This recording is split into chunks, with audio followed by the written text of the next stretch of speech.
Bonjour ou bonsoir, quelle que soit l'heure à laquelle vous regardez cette vidéo. Bienvenue dans ce nouvel épisode de la revue de vue. Alors, si vous ne connaissez pas le principe, il y a une chaîne qui reprend le thème du zapping qui s'appelle Vue France TV, et qui compile du coup des extraits des dernières 24 heures d'extraits de choses qui se sont passées à la télévision. Alors, le montage est assez rapide puisqu'il dure généralement moins de 10 minutes et il cumule un peu tout, c'est-à-dire l'actualité internationale, les émissions télé, les dérapages éventuels, les moments comiques, et ils en font un montage un peu rigolo, un peu dénonciateur un peu des travers de notre société. Donc le zapping à l'époque, ça existait sur Canal+ avec les guignols de l'info, mais voilà, du coup ça a été repris par Vue France TV.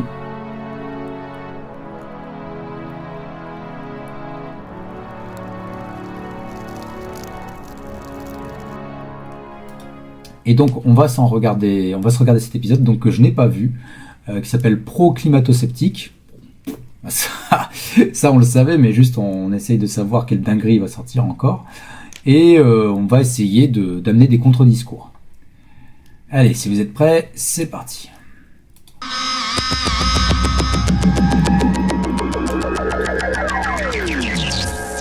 Alors je le passe en 1,25 quand même pour que ça aille un peu plus vite. Des pluies records, des habitants saisis par la montée des eaux, 36 heures sous tension et nos envoyés spéciaux en Ardèche, dans le secteur d'Annonay et dans la Loire, plusieurs communes inondées et des routes toujours fermées. Impossible de savoir où se trouve réellement le lit de la Limonie, ce petit affluent du Rhône dont le niveau est passé soudainement de 1 à 5. C'est fou, hein. C'est fou, hein, quand même. Vous imaginez, Maintenant, les gens, ils vont plus acheter auprès des cours d'eau. Hein. Tous les gens qui ont des biens immobiliers à proximité de cours d'eau, à moins de 50 mètres de cours d'eau, même à moins de 100 mètres, mais il n'y a plus personne qui va vouloir acheter. Hein. Ça va perdre des valeurs folles. 5 mètres. Les habitants parlent d'un tsunami. Ces sauvetages, vous avez donné les chiffres, 25 par voie aérienne, un peu plus 27 par voie terrestre, c'est autant de vies sauvées. Il ne s'agit pas de nier ce qui existe et non pas de nier... Alors, on va revenir là-dessus. 25 par voie aérienne, un peu plus 27 par voie terrestre, c'est autant de vies sauvées. On va revenir là sur cet épisode, là, sur cet extrait. Moi, je regarde sur Internet beaucoup de contenu économique, beaucoup de contenu politique, etc. Et il y a une tendance de fond là qui commence à se lever, qui est celle de on paye trop d'impôts, on paye trop de taxes, on est le pays le plus taxé au monde, etc., etc., etc. C'est un discours que j'entends. Et il est vrai que moi, je serais partant si, quel que soit le gouvernement qui arrive en place, qui est de faire un audit. Alors, je crois que du temps de Darmanin, donc c'est récent, hein, on lui avait demandé de faire un audit, mais ça avait été refusé. T'es ministre du budget et des finances, et t'arrives sur une situation où t'avais pas le rôle, donc tu sais pas ce qui est en cours, tu sais pas machin. Je sais pas, t'as envie de savoir ce qu'il en est en fait. Je suis pas entrepreneur, mais j'imagine que quelqu'un qui veut acheter une entreprise ou qui reprend une entreprise parce que il a l'occasion de le faire, la première chose qu'il demande quand même, c'est comment vont les comptes. Quelles sont les rentrées, quelles sont les sorties, quels sont les frais fixes, quels sont les frais variables, mais quel est l'état de santé de l'entreprise. Alors vous allez me dire, oui, mais un état, c'est pas une entreprise, c'est pas la même gestion. Je veux bien, mais à un moment donné, si les gens ils payent de plus en plus d'impôts et que les services diminuent, c'est qu'il y a un problème quelque part. Et ce problème-là, si c'est la dette, il n'y a pas de souci. La dette, je ne vais pas m'étaler dessus, mais au bout d'un moment, si on ne peut pas la rembourser, il ne faut pas non plus sacrifier notre développement et le confort, pas le confort de vie, mais la dignité de vie d'une très grande partie de la population qui en plus paye pour rembourser une dette qui est irremboursable en l'état. Donc à un moment donné, on va voir le créancier, on lui dit écoute, non, stop, j'arrête. Et tu dis ouais non mais vous pouvez pas faire ça, attendez, tu vas faire quoi tu vas mal me noter, non, juste, je te dis, on te remboursera pas, c'est tout. C'est l'État français, merde, c'est l'État français, c'est la 7ème puissance mondiale. Tu peux pas aller voir une banque en lui disant écoute, les mecs d'avant ils ont fait de la merde, moi je reprends les rênes, je te le dis, on va te filer un peu, mais tu oublies 80% de la dette, c'est fini, parce que sinon moi je m'en sors pas. Et je peux pas me développer, et donc je peux pas te refaire d'autres remboursements. Et tout ce qu'on paye, ça en fait partie. Donc les mecs qui ont dans l'esprit de je me barre à l'étranger parce que je paye trop d'impôts, etc., c'est ça que vous ne financez plus au bout d'un moment aussi. Hein. C'est des choses comme ça. Oui. Il ne s'agit pas de nier ce qui existe, et notamment le réchauffement climatique. Il existe, c'est factuel. Après, on peut s'interroger sur la part de l'homme ou pas dans ce réchauffement climatique. Ça, c'est...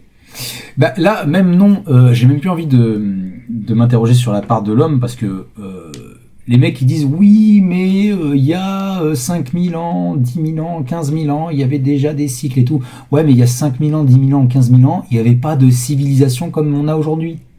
Il n'y avait pas de civilisation qui dépend énormément de l'approvisionnement. Une ville comme Paris, si pendant 3 jours, elle n'est pas approvisionnée par camion, elle n'est pas approvisionnée d'une manière générale, elle tombe. Elle tombe. La ville lumière tombe au bout d'une semaine, même pas. Les mecs, ils vont manger les rats. Et pour une fois, il n'y aura plus un rat dans Paris. C'est ça la réalité du truc, c'est que les mecs, ils n'arrivent pas à se rendre compte que le confort dans lequel ils vivent, mais même moi pour tous les jours, je veux dire, j'ai pas de jardin, j'ai pas d'espace à cultiver dans le coin, et même si je devais le faire, j'en ai pas les compétences pour l'instant. J'ai jamais appris à planter quelque chose. Donc, même moi, je suis extrêmement fragile en cas d'effondrement du système. Mais c'est le cas de 95% d'entre nous. Et après, ceux qui pourraient me dire, oui, mais il y a les autonomes, il y a les survivalistes, etc. Mais les autonomes, les survivalistes, c'est pareil. Les mecs, ils sont pas chirurgiens. Donc le jour où ils se fracturent quelque chose, où ils se coupent profondément et où ils ont une crise d'appendicite, ils vont crever. Ils auront de l'eau, ils auront des légumes, mais ils vont crever. Parce que tu peux être autonome, c'est bien, mais si t'as pas une société derrière ou si t'as pas des gens avec des compétences diverses, tu meurs. Et au final, même si t'es survivaliste, le monde s'effondre et que toi t'es dans ta forêt, t'arrives à survivre et tout machin avec tes poules, tes chèvres et ton champ, tu vas faire quoi quand tu seras vieux? Tu vas faire quoi quand toi tout seul ou toi avec ta pote, toi avec ta famille de 5-6 personnes, vous allez vous faire rentrer dedans par une 50aine de types? Voilà, donc à la fin de votre histoire, c'est la route. C'est la route de McCarthy. C'est ça la fin de l'histoire. Donc non, l'humanité pour survivre, elle doit être en communauté. En communauté, possiblement de plusieurs dizaines, voire de plusieurs centaines d'individus. C'est comme ça qu'on fait survivre une civilisation. C'est pas en étant autonome dans son coin. D'ailleurs, l'autonome, c'est pareil. Les tuyaux en PVC, tous ces outils, tous ces machins, il les forge lui-même? Non, je pense pas, non. Donc, au bout d'un moment, il faut se rendre compte de ça aussi. L'autonome ne peut survivre que si la société tient debout. Un autre sujet. Et je pense que monsieur ne bosse pas dans le BTP. Notamment des débris, c'est le cas de visiblement ce bloc de béton qui est transporté. Vous venez de dire quand même il y a quelques minutes là que le réchauffement, on pouvait s'interroger sur les causes du réchauffement. Non, on ne peut pas s'interroger sur les causes du réchauffement. Si vous niez la cause anthropique à ce réchauffement, vous faites du dénialisme. Il n'y a absolument aucun doute sur le fait que le réchauffement actuel est dû à l'augmentation des gaz à effet de serre dans l'atmosphère. Marjorie Taylor Greene élu. Voilà, ça fait du bien un peu que les mecs... Ça, c'est ça aussi que... On peut dire ce qu'on veut de l'ordre des pros, c'est la liberté d'expression, etc., etc. Mais les mecs, ils ont jamais de contradicteurs sur le plateau. Il n'y a jamais de contradicteurs. C'est-à-dire que t'as des mecs qui disent « Oui, non, mais... Enfin, c'est pas ce qui est dit, machin... » C'est pas une contradiction. En fait, invitez des experts. Parlez d'un sujet sur lequel vous avez des experts. C'est ça le but, c'est d'avoir de la contradiction. Parce que sinon, c'est du niveau du café du commerce, quoi. Ça n'a aucun intérêt. Ça n'a aucun intérêt. C'est pour ça que, au bout d'un moment, quand il y a des sujets, on les maîtrise pas, en attendant, il faut faire confiance aux mecs dont c'est le métier. Moi, je l'ai dit, j'ai aucune compétence en agriculture, en horticulture ou quoi que ce soit. J'aurais tendance à croire un mec dont c'est le métier, dont c'est l'activité depuis X temps. S'il me dit que si je peux planter ça dans cette terre-là ou ça dans cette terre, je vais avoir tendance à le croire. J'ai pas le choix, faut que je lui fasse confiance. Républicaine accuse même les démocrates d'avoir créé de toutes pièces ces ouragans. Oui, ils peuvent contrôler la météo. Quiconque dit le contraire ou en rigole vous ment. D'ailleurs, les gens le savent et détestent tous ceux d'entre vous qui tentent de le dissimuler. Ce qui est intéressant, c'est d'avoir une pensée toujours contradictoire. Votre réponse le prouve à l'instant. C'est vrai qu'il m'est arrivé, et il m'arrive encore, de recevoir sur ce plateau, je pense à monsieur Postelvinet, qui vient... Il n'est pas climatologue. Il n'est pas climatologue, il n'est pas scientifique. J'entends aussi ce que vous dites, mais je reçois aussi des scientifiques parfois qui sont plus nuancés que vous. Le biais de confirmation, comment expliquer ça simplement? Bon, en gros, c'est une tendance qui est inconsciente. À être trop favorable à une idée ou encore à une hypothèse qu'on a déjà en tête. Vous suivez? On va donc donner plus de poids à ces informations et moins d'importance à celles qui pourraient nous faire changer d'avis. Dans le budget débattu en commission des finances, plusieurs dispositifs voient leur enveloppe diminuer. Le fonds vert, destiné à aider les collectivités locales, perd 400 millions d'euros.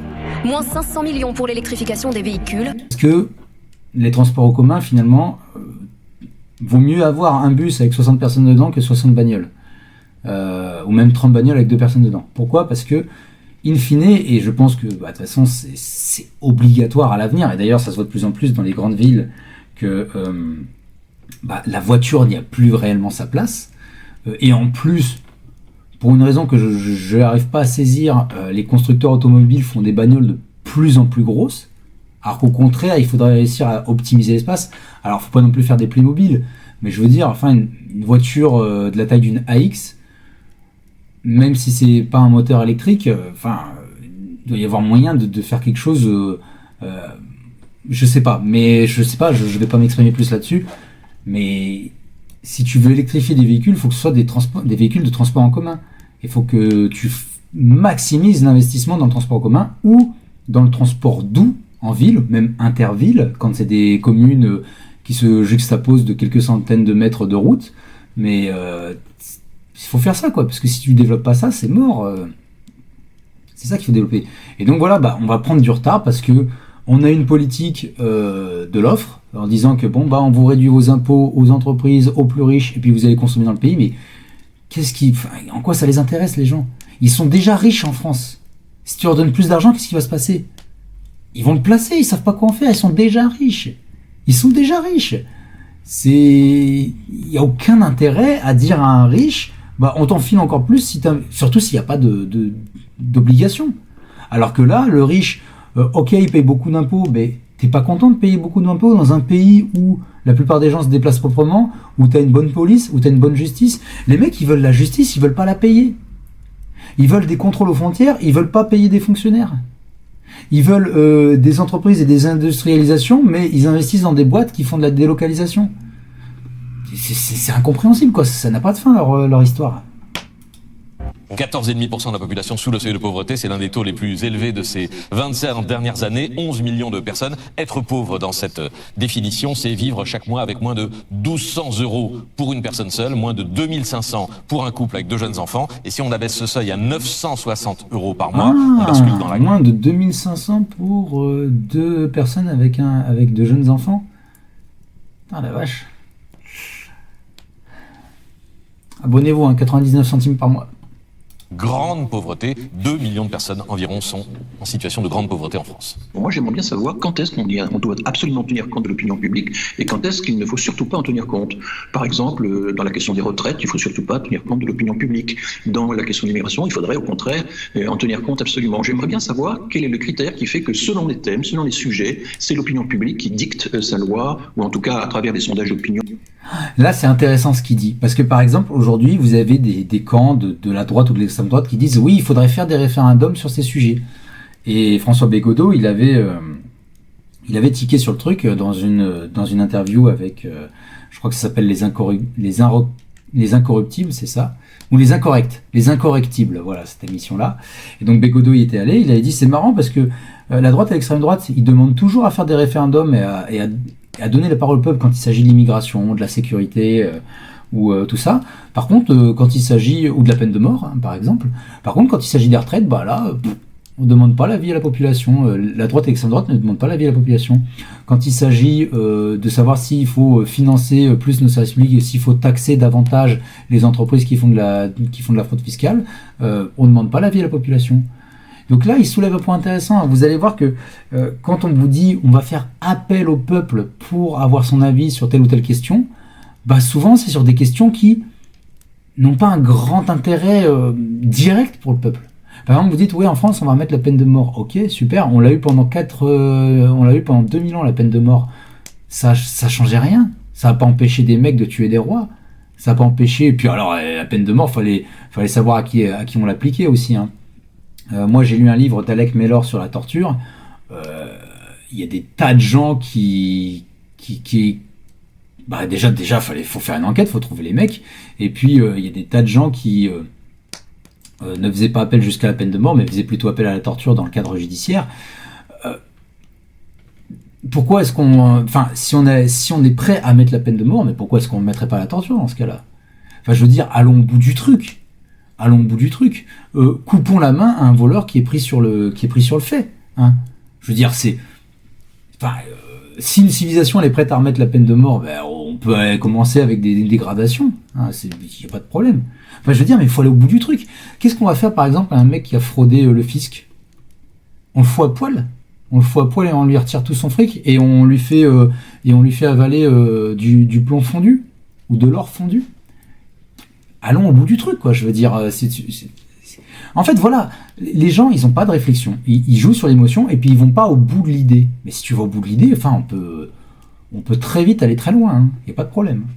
Dont on pourrait dire beaucoup de choses, qui dictent sa loi aux politiques. Pour moi, ça reste un mystère. Nouveau drame hier au large des plages de Ouisson. Un bébé de 4 mois a perdu la vie alors qu'il était à bord d'une embarcation avec ses parents et une 60aine d'autres migrants. Première visite de prospection pour installer ici en Ouganda les demandeurs d'asile néerlandais. La ministre de l'Aide au développement est enchantée. Pour des raisons juridiques, institutionnelles et aussi liées aux personnes qui sont susceptibles d'aller dans un tel centre en Albanie, je ne crois pas que cette idée-là soit transposable en France. Le renseignement sud-coréen a affirmé aujourd'hui que la Corée du Nord avait décidé d'envoyer jusqu'à 12 000 soldats pour aider la Russie dans sa guerre contre l'Ukraine et que 1500 militaires nord-coréens s'entraînaient déjà dans l'extrême-orient russe. Ils se battent tout le temps comme ça? Oui, ils adorent ça. Ceci est mon premier discours devant l'Assemblée Générale des Nations Unies. Et ce premier discours devrait rester dans les annales pour de mauvaises raisons. Les médias argentins ont retrouvé de nombreuses similitudes avec des dialogues issus de la série The West Wing. À la fin des années 90, elle suivait les aventures d'un président américain fictif. Pour les gens, c'est difficile de mentir dans les yeux de leurs amis. Mais pour moi, c'est quotidien. C'est ma mission. C'est mon rôle, je suis désolé. Javier Milei a donc repris un passage de la saison 4, presque mot pour mot. Creemos en la libertad de expresión para todos. We're for freedom of speech everywhere. Creemos en la libertad de culto para todos. We're for freedom to worship everywhere. Ya sea que tome forma de opresión política, de esclavitud económica o de fanatismo religioso. Whether in the guise of political oppression, Toby, or economic slavery, Josh, or... Ouais, enfin, vous voyez, ça par exemple, quotidien, moi c'est pour ça que je trouve ça un peu nul comme émission. Les mecs, ils se moquent de la forme, ils se moquent du dessus, mais ils vont pas au fond du truc. Alors des fois, ils y vont hein, en fonction de leurs invités et tout, mais c'est vraiment l'invité, en fonction du sujet, qui va essayer de montrer un peu le fond du bazar. Mais, enfin, je veux dire, à la limite, pour pouvoir faire ça, faut aller sur des chaînes dédiées à ça, faut aller sur des émissions dédiées à ça, des émissions où tu discutes pendant 1 heure, 1 heure et demie, t'as le temps de développer une pensée, t'as le temps de développer un truc. Après on va dire, oui, mais les gens, ils regardent pas ça et tout, mais faut se rendre compte d'un truc, hein, c'est que dans l'histoire humaine, les changements importants, ils sont pas le fait d'un peuple entier dans sa masse. Les changements importants, ils sont toujours le fait d'un groupe relativement restreint de la population, déterminé, préparé, organisé, et qui est prêt à faire la bascule, qui est prêt à faire la différence. Les révolutions d'octobre 1917, de 1780 en Russie, de 1789 en France, toutes les révoltes qu'il y a pu avoir à travers la planète, c'est toujours le fait du démarrage d'un petit nombre qui arrive derrière à faire venir suffisamment les masses pour que ça suive. Mais dans ma vidéo sur les coups d'État, par exemple, j'avais fait une vidéo sur les coups d'État sur la chaîne principale, on le voit, il y a des coups d'État, ils sont tentés par un groupe restreint d'individus et ils ne prennent pas corps, ils n'arrivent pas à faire suivre les masses avec eux, voire même les masses se retournent contre le coup d'État. Donc là, de se moquer de ça, ok, c'est très bien, mais qu'est-ce que ça dit au fond? Enfin, je veux dire, on l'a vu dans la capsule précédente sur l'ONU, l'ONU, ça sert pas à grand-chose en fait. Donc lui, il peut aller faire son discours, il peut même faire un discours via ChatGPT, tout le monde s'en fout, enfin, le mec, il fait son truc, s'y intéresse les États qui sont intéressés par la politique argentine, mais très sincèrement, un pays comme, je sais pas, la moitié de l'Afrique, la moitié de l'Asie et la moitié de l'Europe s'en fout de la politique argentine, parce qu'ils n'ont pas d'intérêt direct avec eux, et ils sont même pas là, quoi, ils vont même pas l'écouter, donc ils en ont rien à faire. Religious fanaticism, CJ. Il faudrait que la droite s'inspire du président argentin. Vous savez, il a un mot, il dit afuera. Ah oui, c'est-à-dire dehors, dégage. Il y a une fameuse vidéo, on le voit, il y a tous les ministères, il dit afuera, afuera, afuera. Bah, bien sûr. Le Hamas confirme la mort de son chef, Yahya Sinwar, pour l'organisation terroriste palestinienne. Ouais, une fois encore, il fait ça, afuera, afuera, ça marche bien. Hein. Ça marche bien pour les gens médiocres qui ont besoin de trucs impressionnants pour que ça les fasse vibrer. Mais au final, ça donne quoi ? au final, ça donne quoi?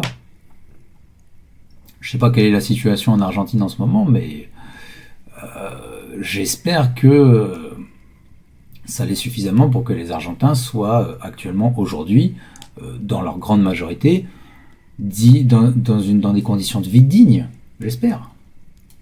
Le combat continuera jusqu'à la libération de la Palestine. C'est une vidéo filmée par un drone de Tsahal. On y voit Yahya Sinwar, assis sur un canapé dans un bâtiment délabré. Il semble gravement blessé. Il cache son visage dans les derniers instants et il jette une branche en direction du drone. Quelques minutes après, le chef du Hamas sera tué par un tir d'obus. Nous prions Dieu pour que ce génocide prenne fin. Ils ont toujours affirmé qu'ils voulaient éliminer Sinwar pour arrêter cette guerre. Maintenant que Sinwar a été tué, nous espérons que la guerre s'arrêtera. Ouais, et puis il y avait eu pas mal de commentaires justement sur cet extrait là, sur cette vidéo, où justement on disait c'était un mauvais coup pour la propagande israélienne parce que ok, le gars voilà, il est fini, hein, c'est terminé pour lui, mais on voit qu'il est entre guillemets qu'il est encore combattant, enfin pas qu'il est encore combattant, mais qu'il va pas lâcher, il va pas se rendre, il va pas demander pardon, il va pas demander pitié. Ce mec-là, je veux dire, si c'est le cerveau derrière le 7 octobre, il est responsable de ce qui s'est passé le 7 octobre, il est responsable de ce qui a pu arriver en partie au peuple palestinien par la suite.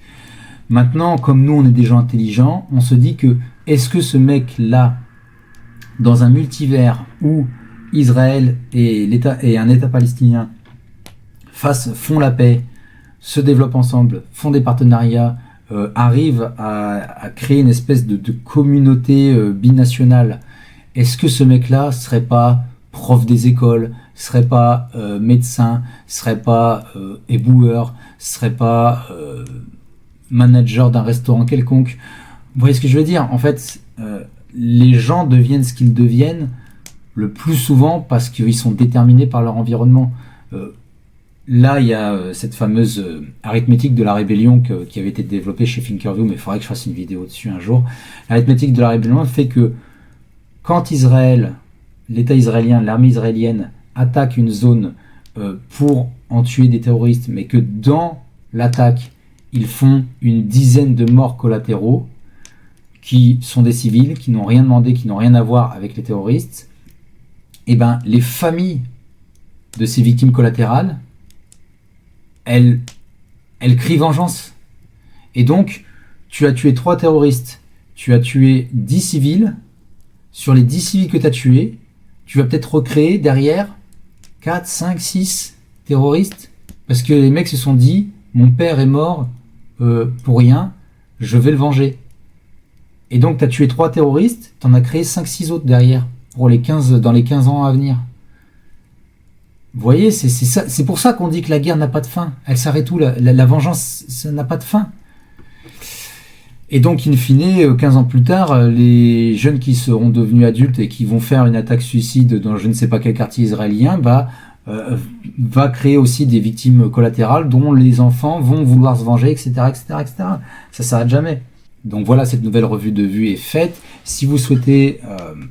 Si vous avez appris des choses intéressantes et si vous souhaitez participer à l'évolution de la chaîne, vous pouvez vous abonner à la chaîne principale Éminence Grise, sur laquelle j'ai fait une vidéo récente sur le négationnisme de gauche. Donc je vous invite à la découvrir, à découvrir toutes les autres. On parle de Bégodeau, on parle du clientélisme, des coups d'État. Voilà, il y a plusieurs dizaines de vidéos sur plein de sujets liés au pouvoir. Je vous invite à les découvrir. Et je vous invite à découvrir aussi la chaîne Éminence Stream sur laquelle vous êtes actuellement et à regarder tous les contenus qu'on a fait dernièrement. Voilà, on parle de Likoud versus Hamas qui entretient le conflit israélo-palestinien. Parce qu'au final, ce sont les peuples et les descendants de ces peuples qui sont victimes infinies de cette guerre. Et c'est insupportable pour eux, c'est insupportable même pour l'humanité. Enfin, vous imaginez ce que l'humanité perd en possibilité d'évolution, en possibilité d'innovation si tous les pays du monde arrivaient à s'entendre et à faire cause commune. Mais bon, ça encore une fois, j'en parle dans une vidéo sur l'ONU et à quel point l'ONU est inutile, et je vous invite également à aller la découvrir. Vous pouvez rejoindre la chaîne pour 99 centimes par mois ou télécharger mon livre sur le pantouflage.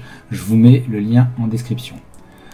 Je vous souhaite d'excellentes lectures et je vous dis à très bientôt. Salutations.